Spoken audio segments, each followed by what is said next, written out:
baba, tata na mono, intangu yandi ivandaka ke sala namin. Geke salaka, tata nange mingi. Eli lolu la mono, muzo laka vekutuba. Ukizina unge bingi laka mono. Ukizina unge bingi laka mono. Tepe, Eli, what's the matter? Fighting will get you nowhere, Eli.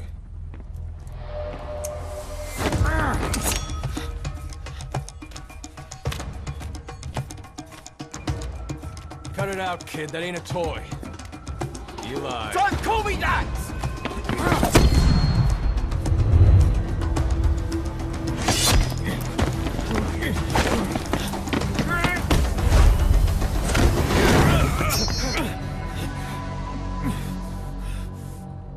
I'm not a kid. You hear me? Enough.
On the battlefield, they use one another's nom de guerre.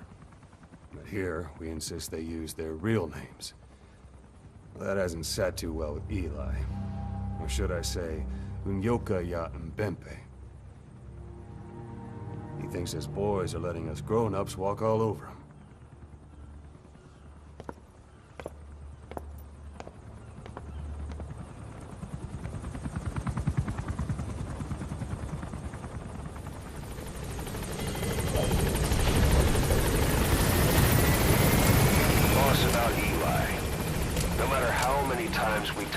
Just won't listen. He sees everything in terms of victory or defeat and still won't accept that you beat him. We're gonna have to put him in his place. Again. If you don't mind, come back to Mother Base and go another round with him.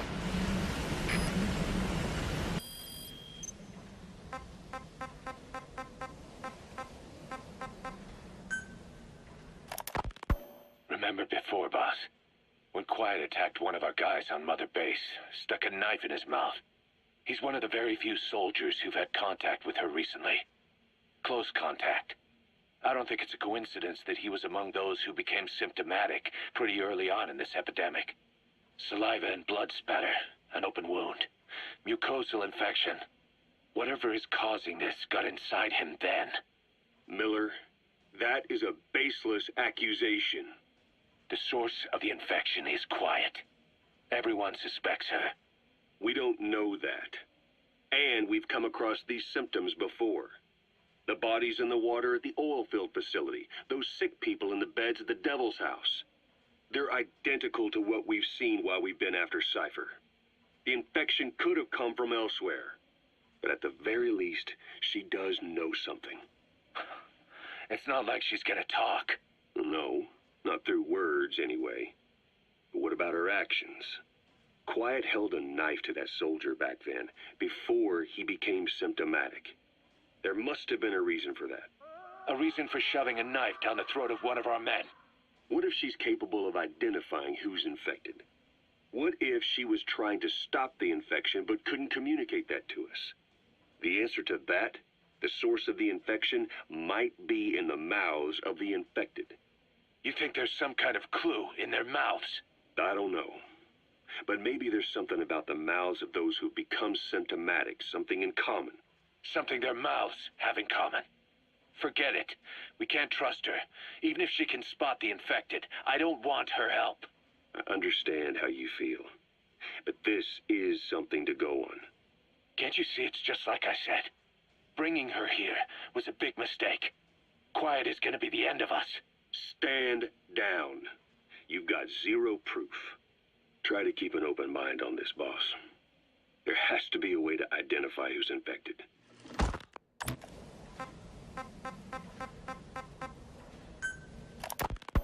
Boss, I have the report on that cargo we stole from Cypher's truck. The PF was transporting two things. The analysis of that malachite has come back first. Naturally, the main compound is copper. There's also a small amount of cobalt. Nothing unusual so far. Southern Zaire is a well-known copper belt.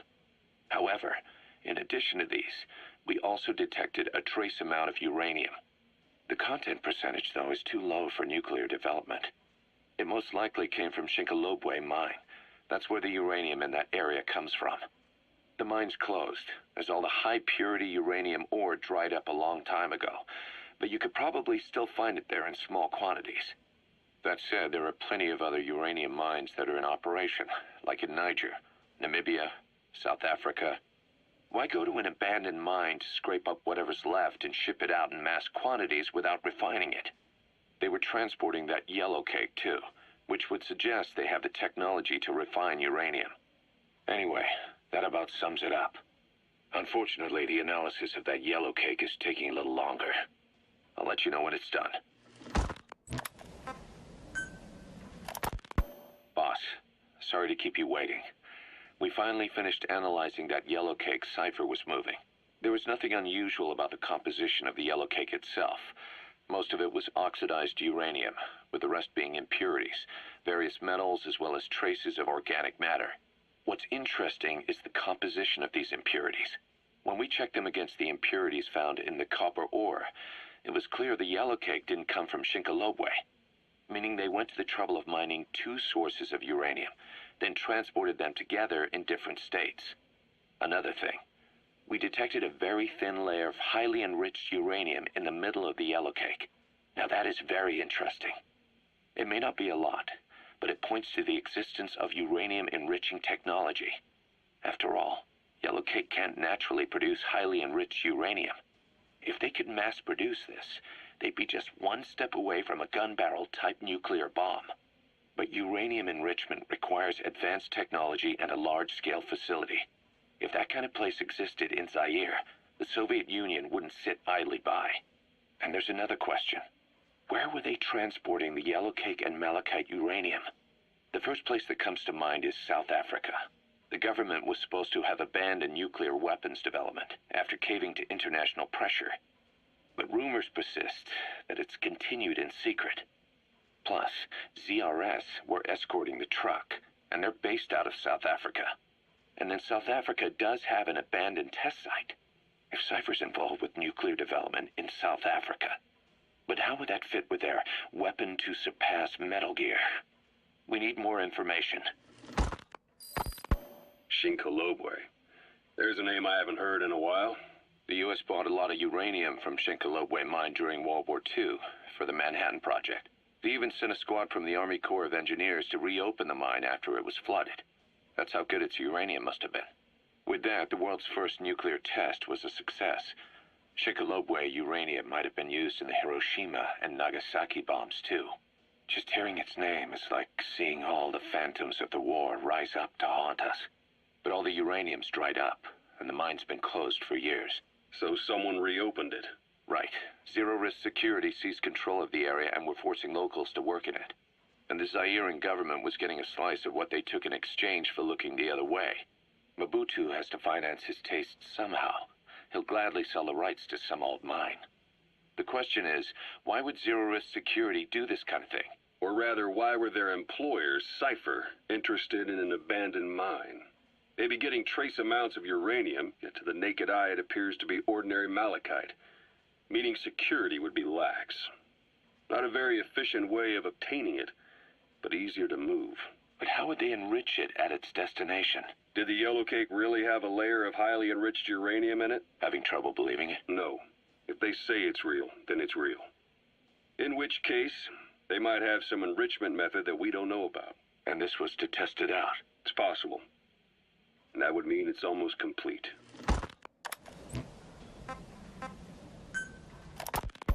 Hard to believe how many of those bipedal weapons have popped up around Africa. When did that start? No more than 6 months ago. Didn't really hit me until I came here. They're not supposed to be in use yet. Emmerich says they were still doing the last round of fine-tuning. The doctor has no idea. His research has already hit the black market. Both sides of the Iron Curtain will have it by now. Even so, they're spreading much too fast. Sure, the Walker gears can operate in any terrain. Their mobility's just as good in the jungle as it is in the desert.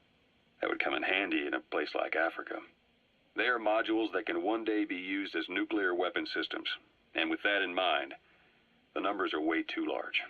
There must be another reason they're so widespread. Like what? It's all about needs. To small-time outfits like most of these private forces, this product is a dream come true. Hell, it goes beyond PFs. This is the ultimate weapon, the forbidden fruit, for anyone with an enemy to fight and people to defend. A nuclear deterrent. Exactly. Sounds familiar, huh? PFs are all operating off your playbook. You created these times. But could this be the new weapon in Africa that Emmerich talked about? If it is, why is Cypher letting everyone and his brother get their hands on one? What comes next? Selling nuclear weapons in the open? Making them public property? Why don't they give that a try? Then the next war really will be fought with sticks. Right. The man we're dealing with isn't foolish enough to make a suicide pact with the world. So, what is Cypher really up to?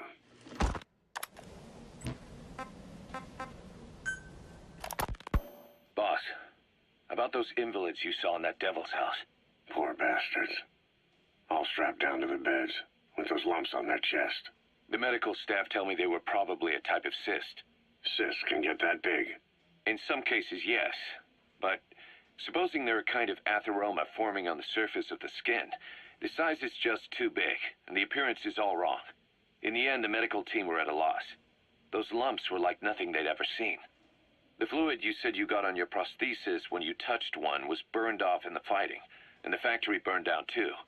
None of the tests we did once you were back at the base revealed a pathogen that could have caused them. Meaning we don't have a single sample to work with. Everything went up in flames. What worries the medical team most is whether it's contagious. Whether there's a chance we could end up like that. And? Mother Base's sanitation control has always been strict. After all, war is great at transporting diseases. For the time being, at least, there's no sign of contagion or any symptoms that could be related. One more thing.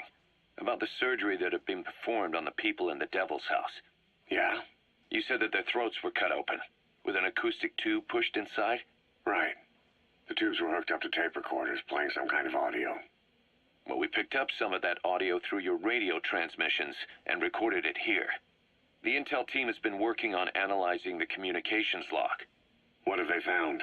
There's nothing tying the contents together. We've got a report on 3 deaths in a car accident on the autoroute near Marseille. Protests outside the Libyan embassy in London. A press conference with the former Prime Minister of Sweden. A 4-month-old weather forecast for Balikpapan. And then commercials for appliances, cough syrup, and TV dinners. Assuming they're not all staged, they come off as recordings of your average public broadcasts. Public broadcasts? Just radio and TV signals? Yes, and from all over the world. We're looking into whether they're genuine or not, just to be sure. What else? A speech that sounds like it was recorded out on the street, and people chatting about how this year's tomato crop did. And there's nothing they have in common? We're partway through the cryptanalysis. That includes checking all audio ranges and running it backward and at different speeds. Then there's vocabulary breakdown for political suggestions, ideological comment points. But I don't think it's going to get us anywhere. Where were the recordings made? There's nothing linking them from that angle either. Just like you reported, we've detected virtually every major language there is. French, German, Italian, Spanish, including South American accents. Then there's Russian, Hindi, Arabic, Portuguese, Mandarin, Cantonese, Japanese. They're nothing if not thorough. Well, I don't know if we've got them all covered. Ignoring the ones that have gone extinct, supposedly over 5,000 languages exist today. Besides, English isn't one of the ones we picked up. Really? English? I know. Only 5% of the world's population is a native English speaker. But when you factor in those who've acquired it as a second language, nearly 1/3 of the people speak it. The world's dominant lingua franca. You gotta figure they had it somewhere among all the languages in that place. No English. Bear in mind, we didn't hear everything that was played in that room. We couldn't isolate the more distant sounds due to static, and the program could have been set to change every day. In a nutshell, for reasons unknown, people in that room with a common medical condition were made to listen to recordings in languages from around the world.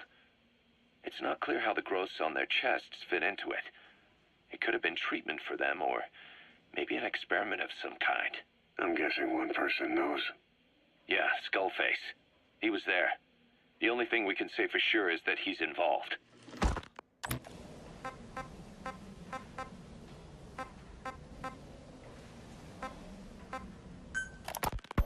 Ocelot. I hear they started calling you Shalashaska in Afghanistan. What's that about? You know the term Sharashka? It's slang for a suspicious, hastily thrown together organization. The word became associated with a type of forced labor facility in the Soviet Gulag system. OKB scientists and engineers who'd been convicted of crimes were sent to a Sharashka for forced R&D. The Sharashkas were supervised by Lavrenti Beria of the NKVD, the secret police, under the official name 4th Special Department. Forced research?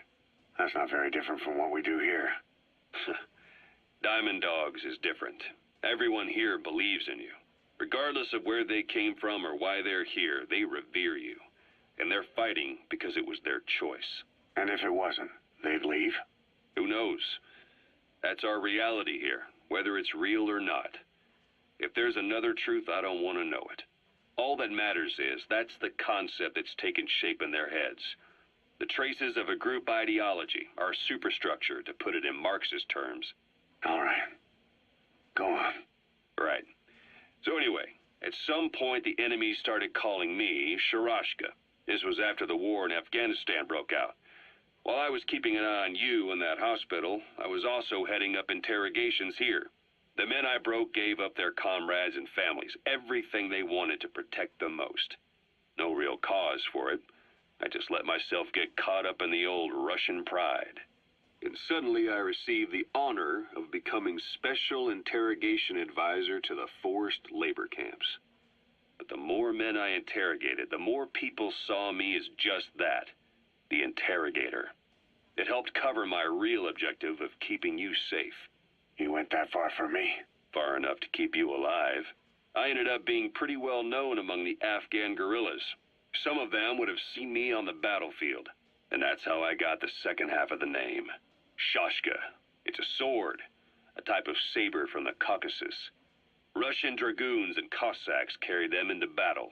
Now, the Russian Empire had a general by the name of Fyodor Arturovich Keller. His bravery earned him the nickname Russia's Greatest Shashka. Someone must have known about that, because somewhere along the line, Shashka got stuck on the end of Sharashka. The guerrillas were using the name amongst themselves, and by the time I got to hearing about it, pronunciation had wound up as Shalashashka. So, half Gulag, half Hero's sword. Is a perfect fit. But you see how rumors and ideas about people can get out of hand fast. Once you create a character and put it out there in public mind, it warps and twists with every baseless rumor. And before you know it, all people see are phantoms. In my case, it works out just fine. I'm plenty used to working under aliases. So SALT II still hasn't gone into effect. That treaty was drawn up to limit not just the size of the U.S. and Soviet Union's nuclear arsenals, but also their delivery systems. The whole deal. Just when we thought all those years of negotiations had paid off, somebody decides to invade Afghanistan. The timing couldn't have been worse. The president was in the middle of the SALT II talks back then. You mean while you were busy trying to stop Peace Walker? I heard. President Ford was meeting with the General Secretary in Vladivostok. In his absence, the political brass in America detected what they didn't realize was false nuclear launch data from Peace Walker, and were on the verge of ordering a retaliatory nuclear strike. Coleman's big idea? Humans are incapable of destroying themselves. Turns out he never knew what humans are capable of. If that AI, the boss, hadn't found a way to stop the fake data transmission, they probably would have gone ahead with the launch. Deterrence was revealed as the pipe dream it was. All thanks to you. And her. The U.S.-Soviet talks looked set to fall through. What happened in Nicaragua no doubt helped trigger a change of heart. But in the end... The time's to find the politics. When you've grabbed their tail, they turn and bite your hand. I first met you 20 years ago now. The place was Selenouyarsk in the Soviet Union. We were enemies. I was with the GRU. You were still fighting for America. 1964. Operation Snake Eater. Its objective? The assassination of the legendary soldier known as the Boss. When you returned home successful, they awarded you the title Big Boss. Your CO, Zero, sought to carry on the boss's will by covertly establishing his own organization. You knew the original members from Operation Snake Eater. From America, there was David O., or as he was to you, Major Zero. Donald Anderson, a.k.a. Sigint, Dr. Clark, who went by paramedic during the operation, and the fourth, you. From China, there was Eva, and me, Ocelot, from the Soviet Union. 6 in total. To us, government notions of friend and foe were meaningless. As were East and West, we joined forces by our will alone. Our objective was to fulfill the boss's dying wish, to make the world one.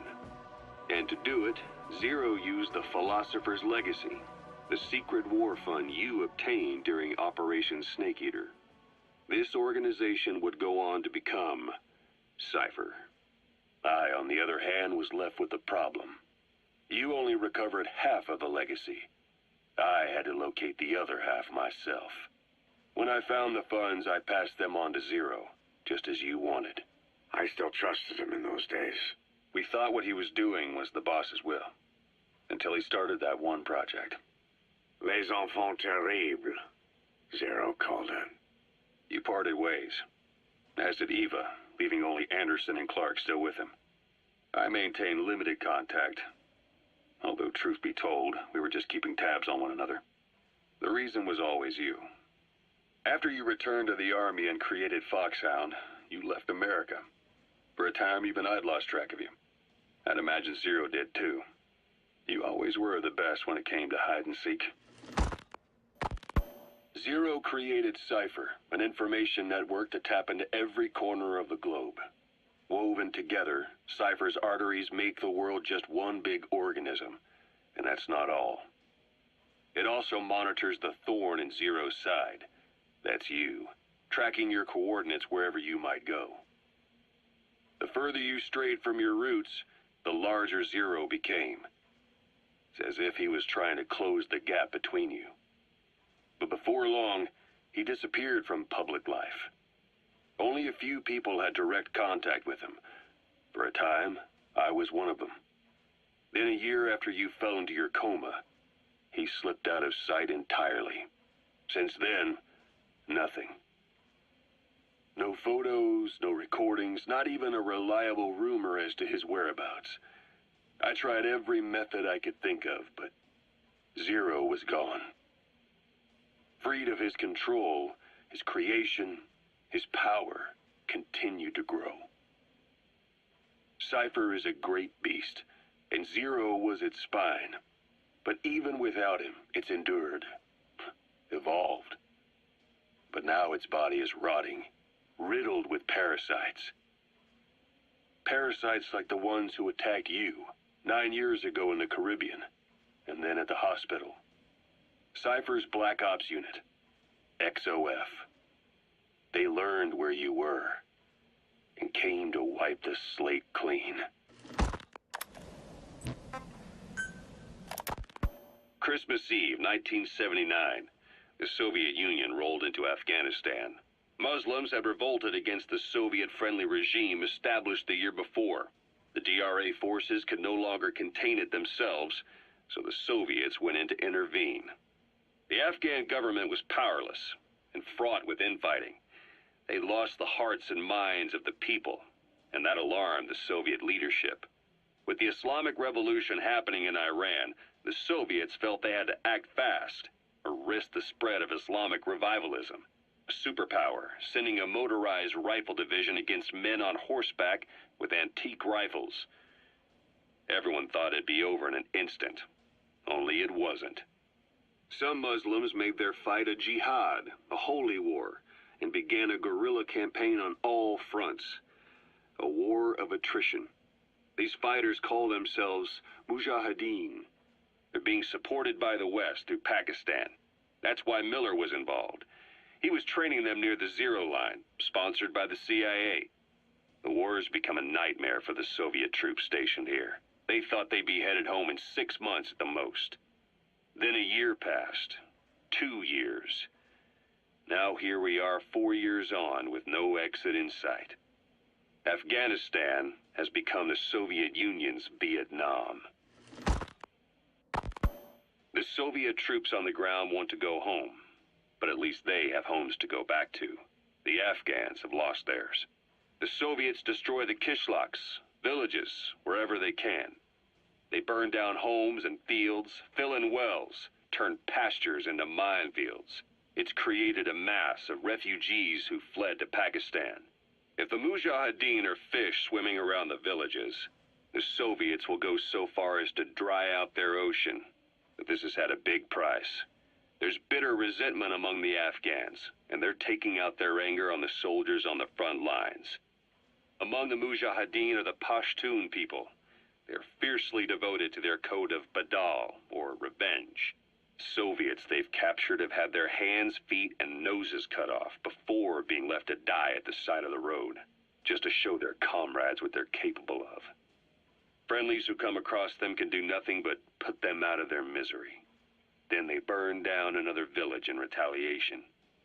And the cycle of vengeance goes on.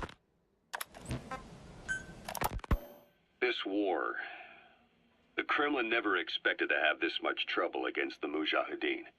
Afghanistan is a tribal society. Tradition demands that its people stand up to any outsiders who set foot on their land. With the honor of their people at stake, they have everything to fight for.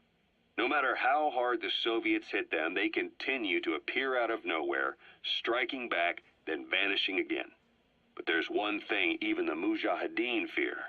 Every last one of them. The Soviet gunships. They're highly maneuverable and equipped with massive firepower. Plus, the underside of the fuselage is heavily armored. The Mujahideen can barely scratch them with their small arms. Anyone who hangs around gets mowed down by the gunship's heavy machine guns. This new honeybee weapon that was given to the Hamid fighters, it's no doubt something to help them strike back against the gunships, which makes it a weapon that could change the course of the war. Those guerrilla fighters known as Mujahideen don't actually belong to a single organization. Afghanistan is a multi-ethnic country. You've got the Pashtuns, the Tajiks, Uzbeks, Hazaras, and each of them is split into their own tribes, large and small. Each ethnicity has several rebel organizations that their various tribes gather under. They're united under the banner of jihad, but that doesn't mean they work like a single standing army. Just look at the area around Smasi Fort. A lot of Tajiks used to live there, but they fled after the Soviets started their scorched earth campaign. With the area uninhabited, the Hamid fighters, who are Pashtun, decided to move in.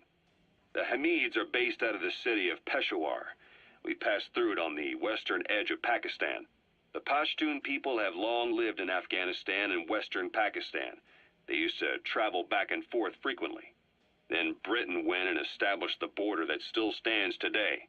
The Hamid fighters get generous support from the Pakistani government.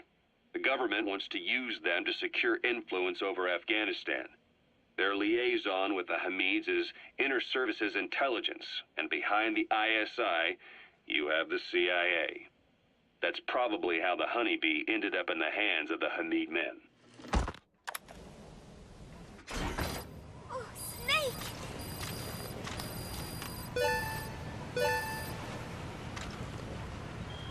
What is it, Snake?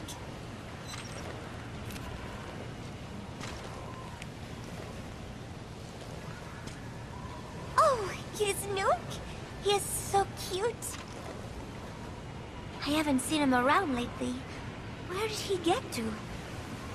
He is the official mascot of Mother Base, so he should show his face a little more. Want to know a secret? I saw Miller feeding Nuke when no one was looking. Meow meow. Come here. Come here, kitty kitty. Come here. Nuke? Nuke! I am so tired. I will just lie here a while.